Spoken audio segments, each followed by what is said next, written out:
Light is everywhere around us, whether it's an abundance of light or a lack of it. Light creates drama, tension, and mood. It's everywhere. You just have to see it. Hello and welcome. My name is Finn Badgley. I'm a commercial fashion and portrait photographer based out of Toronto, Canada. And today I'm walking you through the fundamentals of lighting. There is nothing more important to an image than the light that's in it. It can make an okay photo amazing, or it can make an amazing photo just okay. And all of this can be done with just a couple tweaks. If you've been intimidated by the idea of lighting and trying to kind of wrap your head around how to light an image, then this course is for you. I'm going to break down light in and of itself and make it easy to digest and walk you through how you can use light and shape it to create some amazing images. Today we're going to be walking through both a natural light setup and an artificial light setup, so that way you get an idea of both types of light and how to use them. And by the end of it, you'll have a shot with both setups, so that way you are more comfortable no matter the lighting scenario. So grab a coffee, get settled in, and let's get lighting.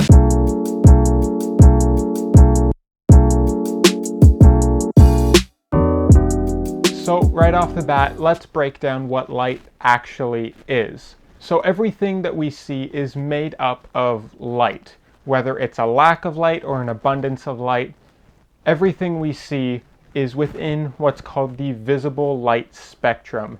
Essentially, there are a whole bunch of different types of light that we can't even see.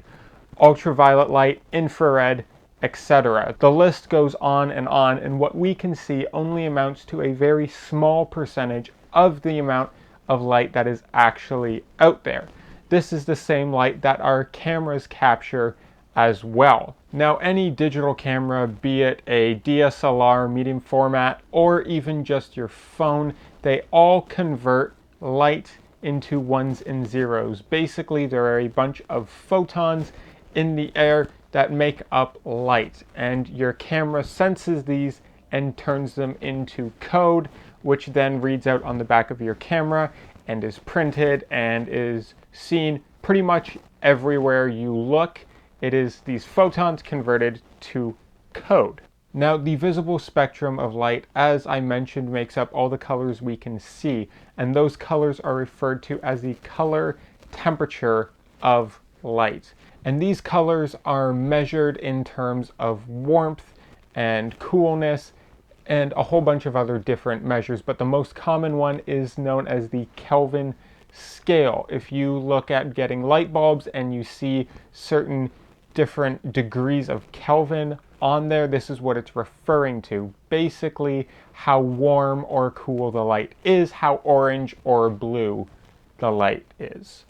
Warm being orangey in color, and cool being kind of blue in color. Now, to give you a reference point, a nice sunny day will give you about 5,000 to 5,600 Kelvin, and your typical incandescent bulb, also referred to as tungsten, will read more around the lines of 3,200, 3,000, something in around there, whereas a cloudy day, or if you're in the shade, will be somewhere between 6,000 to 7,000 degrees Kelvin. Now, how does the color temperature of light affect your images? Well, when you see that little white balance setting on your camera, that is what it's referring to, and this will give you kind of a better idea of what that white balance setting will do.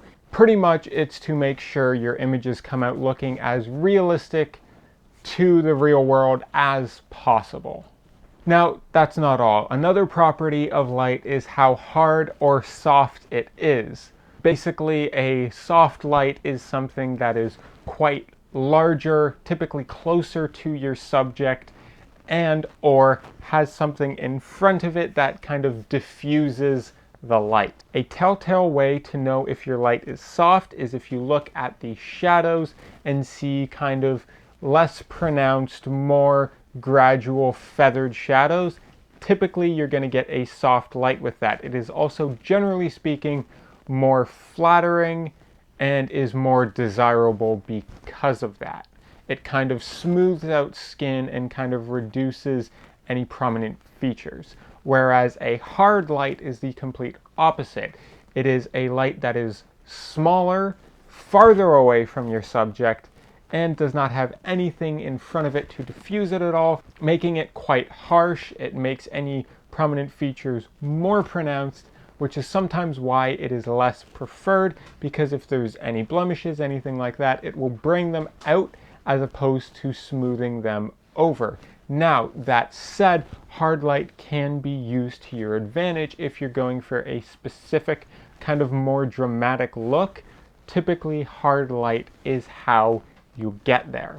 The best example of a hard light is the sun on a clear sky day. Now, you might be thinking the sun is huge. How could that be a hard light? Well, even though it is huge, it is also very, very far away, thus making it, relatively speaking, quite small. If you hold your thumb up to the sky, chances are the sun will be smaller than that. So you can imagine relatively, that's how small that light source is in relative to your subject. So because of that, and there's nothing covering it like any clouds, it creates a very hard light, and that's how you get those kind of raccoon eyes, especially if we're talking like noon on a clear sky day. It's right overhead, blaring down. It's just not the most flattering light.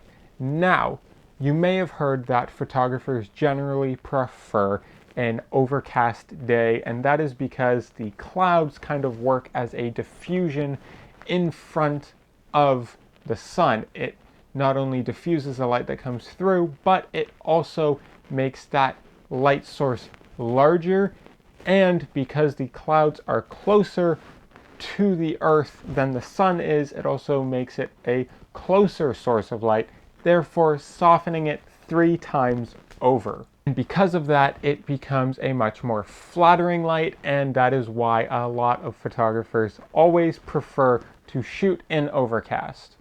Now, that said, you don't need to be limited to just shooting overcast or anything like that. You can learn how to use a harsh light to your advantage and get some really compelling images through that. Now, even though these lights have their benefits and drawbacks, that is not to say that one is better than the other. I myself actually sometimes prefer a hard light because of the look and the drama that you can get out of it. Now, not everybody shares that same opinion, but you kind of learn what you like the more you play around with light, and that's what we're going to be doing today.